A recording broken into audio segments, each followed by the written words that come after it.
ഇങ്ങനെ മനസ്സിലായ അതാ ഡിയിലേക്ക് അങ്ങനെ മനസ്സിലാക്കിയാൽ മതി. ഇവിടുന്ന് എന്താണ്, ഇവിടുന്ന് ഡിയിലേക്ക്, ഇവിടുന്ന് K1 ഉണ്ടോ, ഈ കണക്ഷനെ ഞാൻ പറയണം.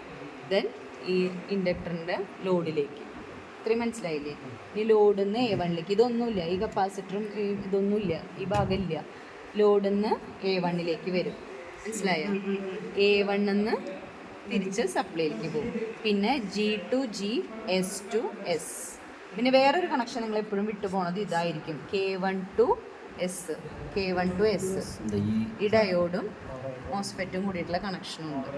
അപ്പോൾ എളുപ്പത്തിൽ മനസ്സിലായില്ലേ? ഇപ്പോൾ ജസ്റ്റ് ഇവിടെ നിന്ന് ഇങ്ങോട്ട് ഇത് ടു ഡി, ഇൻഡക്ടറിൻ്റെ K1 ഇവിടെ നിന്ന് ലോഡിലേക്ക്, ലോഡിൽ നിന്ന് A1ലേക്ക്, A1 ഇങ്ങോട്ട് പോകും സപ്ലൈയിലേക്ക്, G to G, S to S.